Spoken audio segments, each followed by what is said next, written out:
Halo, selamat pagi para siswa yang terkasih. Ya, kita hari ini akan membahas tentang lingkaran yang mungkin kalian sudah pernah pelajari ketika kalian ada di sekolah dasar dulu, dan juga kita akan memperdalam materi lingkaran ini. Nah, sebelum masuk ke materi lingkaran, maka kita harus mengenal kembali bagian-bagian yang ada dalam lingkaran, sehingga nanti ketika kita benar-benar sudah memasuki materi ini, kita tahu apa saja yang ada di bagian-bagian dan tidak merasa kebingungan. Oke, saya akan share dulu. Baik, kita akan masuk ke lingkaran dan bagian-bagiannya.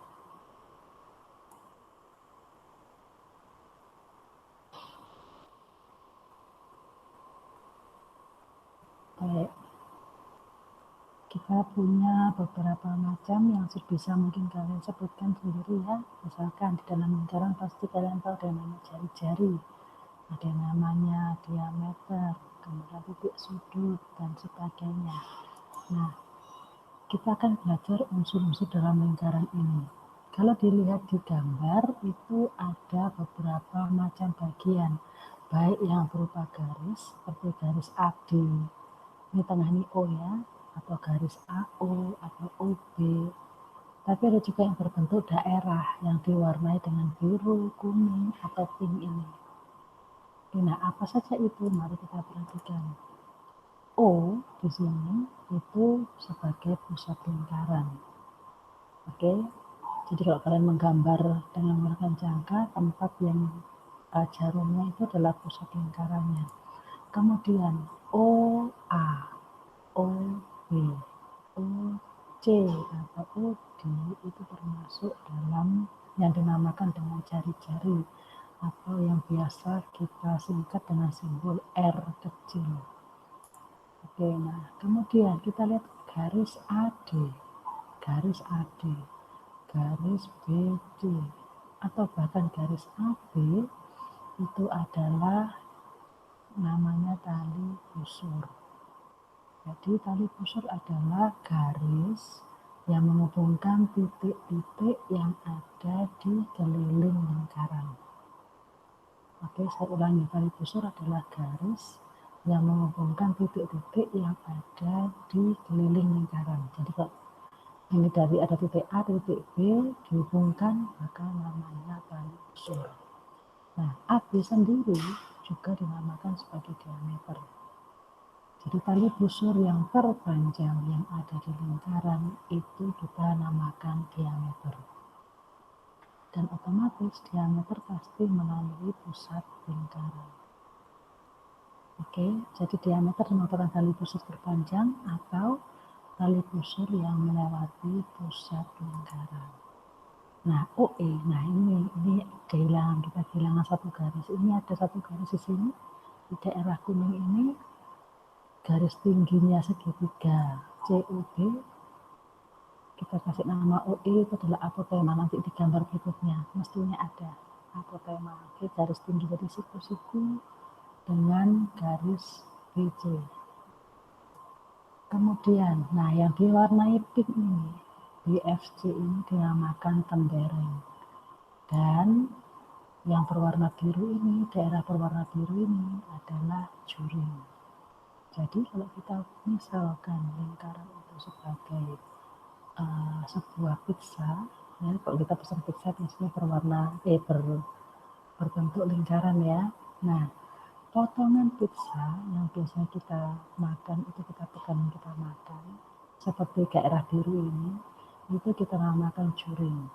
Sementara kalau di pizza biasanya kita pakai ada pinggirannya ya, entah keju atau apa itu. Nah, stuffed crust-nya ini kita namakan tembereng. Oke, jadi gampang untuk mengingatnya ya. Nah, kemudian saya lanjutkan untuk garis yang melengkung ini. Kalau kita lihat ke lambangnya ini ya. Nah, yang melengkung ini itu kita namakan busur. Jadi ini busur AD, ini busur AC, ini busur CB, ini busur BD. Busur yang terbesar dalam satu lingkaran adalah keliling lingkaran. Oke, jadi kita bisa bedakan mana busur yang melengkung dan mana tali busur yang berupa garis lurus. Oke, mari kita masuk ke keliling lingkaran. Tentu kalian tahu, kalau tadi sudah saya jelaskan juga bahwa OA itu adalah jari-jari atau bisa kita lambangkan dengan R kecil. Sementara tali busur yang terpanjang yang melewati pusat lingkaran kita namakan diameter atau lambangnya D. Nah, apakah rumus keliling lingkaran? Kalian pasti sudah tahu ya, di SD sudah pernah diajarkan juga. Kalau kita menggunakan R, maka kelilingnya adalah 2πr. Ini dengan B 3,14 atau 22/7. Sementara kalau kita mau menggunakan D sebagai hitungannya, diameter sebagai hitungannya, maka menjadi Pi kali D. Nah, dari rumus ini kita tahu bahwa diameter itu sama dengan 2 kalinya jari-jari. Diameter adalah 2 kalinya jari-jari. Oke, nah kapan kita menggunakan 3,14 sebagai pi atau 22/7 sebagai pi? Tergantung dari angka yang diberikan nanti. Oke, kamu bebas menggunakan sebetulnya, tetapi akan lebih mudah kalau jari-jari atau diameter yang diketahui itu merupakan kelipatan 7, maka silakan menggunakan pi yang 22/7. Nah, bagaimana kalau menggunakan 3,14 meskipun di kelipatan 7? Tidak apa-apa, jadi boleh saja.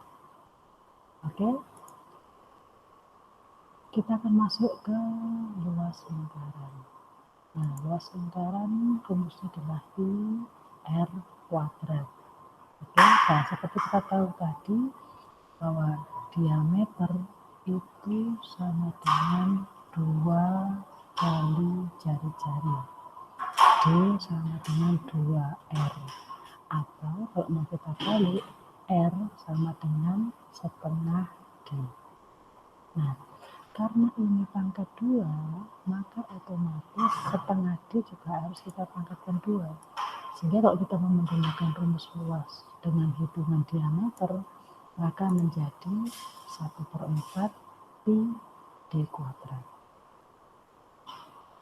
Oke,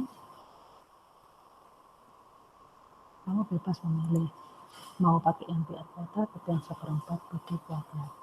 Nah, ini adalah bagian-bagian yang ada dalam lingkaran. Sekarang kita akan coba beberapa soal yang bisa kita panduan untuk mengerjakannya. Nah, sebelum kita masuk ke soal, masih ada satu lagi yang perlu kita pelajari, yaitu hubungan antara sudut pusat, panjang busur, dan luas juring. Jadi kalau kita lihat ini ada 2 juring, ya, juring warna hijau dan juring warna pink. Dengan sudutnya yang juring hijau kita namakan alfa, sudut yang untuk yang juring warna pink kita sebut beta. Oke, maka rumusnya itu merupakan perbandingan seperti ini. Jadi kalau juring 1, juring pink dibanding dengan juring hijau, maka menjadi sudutnya pink dibanding sudut hijau itu sama dengan panjang busur pink AB dibanding dengan panjang busur hijau CD sama dengan juga dengan luas pink dibanding dengan luas hijau. Tentu saja penggunaan rumus tidak bisa menggunakan tiga-tiganya sekaligus, tapi kita akan menggunakan 2 dari 3 ini. Kapan kita menggunakannya tergantung soalnya nanti. Kalau soalnya itu diketahui sudut, ditanya panjang busur, maka yang dipakai adalah 2 ini, sudut dan panjang busur. Juringnya kita skip dulu. Kalau diketahui juring ditanya panjang busur, ya berarti yang kita pakai adalah panjang busur sama juring. Sudutnya kita skip. Seperti itu ya. Jadi ada beberapa kemungkinan pemakaian rumus di situ. Tapi dasar dari pembuatan rumus ini adalah perbandingan. Oke.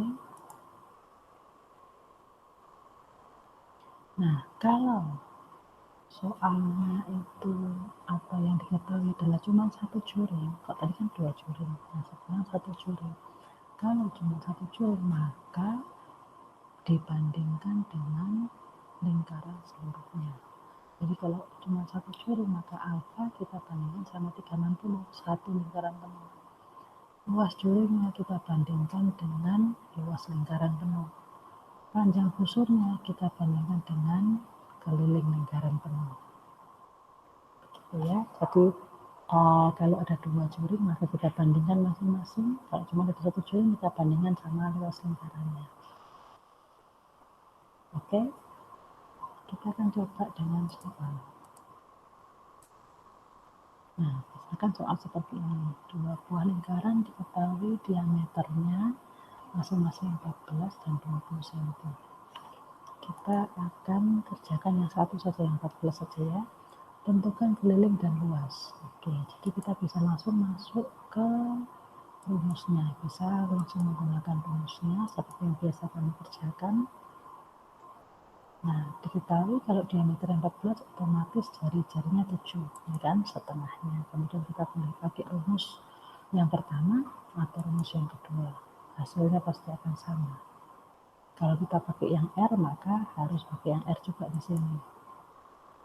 Oke, nah karena 14 ini kelipatan 7, maka boleh menggunakan 22/7. Kalau sudah terlanjur pakai 3/14, bagaimana? Tidak apa-apa, hasilnya akan beda sedikit. Oke, yang 20 saya skip karena sama.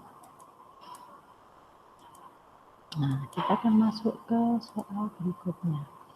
Nah, ini soal kalau diketahui 2 juring. Maksudnya bagaimana yang saya jelaskan tadi. Nah, gambar di samping diketahui juring ini AOB dan juring COD sudutnya 50 derajat dan 80 derajat. Pertanyaan adalah hitung panjang busur CD kalau diketahui panjang busurnya AB adalah 40. Nah, karena ini yang kita tahu adalah sudut dan ditanya panjang busur, maka kita pakai sudut dan panjang busur saja. Juring tidak kita pakai. Nah, seperti ini. Oke, jadi tinggal kita bandingkan 50/80. Dan panjang busur AB kan kita tahu berarti 40, tinggal dicari CD-nya. Kemudian apa yang kita lakukan setelah ini? Perkalian silang, betul. Kalau seandainya ada yang bisa dicoret, misalkan 0 sama 0 mau kalian coret dulu, silahkan. Itu akan lebih baik dalam penghitungan. Tetapi untuk yang saya jelaskan ini, saya akan tuliskan yang lengkapnya saja sehingga nanti tidak bingung. Oke, tapi sebaiknya ketika penghitungan silakan dicoret-coret. Boleh coret asal tidak coret silang. Coret maksudnya apa sih? Bagi. Boleh dibagi asal tidak mencoret silang. Karena silang itu merupakan perkalian. Oke, ini jawabannya. Nah, kalau ada satu juring saja, bagaimana? Oke. Nah, ini kita tahu ada sudut dan kita tahu ditanyakan luasnya, luas juringnya. Maka yang kita pakai hanya sudut sama juring dibandingkan dengan keseluruhan lingkaran karena cuma punya satu juring. Nah, seperti ini kita bandingkan dengan keseluruhan lingkaran. Kalau juring ya sama luas lingkaran, kalau panjang busur berarti sama keliling lingkaran. Oke, kita bandingkan. Ini kita coret 54 sama 360 menjadi 3 sama 20. Kemudian kita P-nya kita pakai 3,14. Oke. Kemudian hasilnya adalah 188,4 cm persegi. Kalian bisa coba sendiri di rumah. Oke, bagaimana dengan panjang busurnya? Nah, panjang busurnya sama. Kita bandingkan sudut sama panjang busur saja. Bagaimana kalau kita bandingkan sama juring? Boleh, kan juring itu sudah diketahui 188,4 boleh. Jadi juring sama panjang busur boleh, atau sudut sama panjang busur juga boleh. Oke, setelah kita hitung, kita kalikan silang, maka hasilnya 18,84. Oke, dengan demikian penjelasan saya untuk lingkaran dan bagian-bagiannya serta contoh soalnya sudah selesai. Silakan mencoba kembali dan mempelajari kembali apa saja yang sudah dipelajari sejak tadi kita belajar di sini.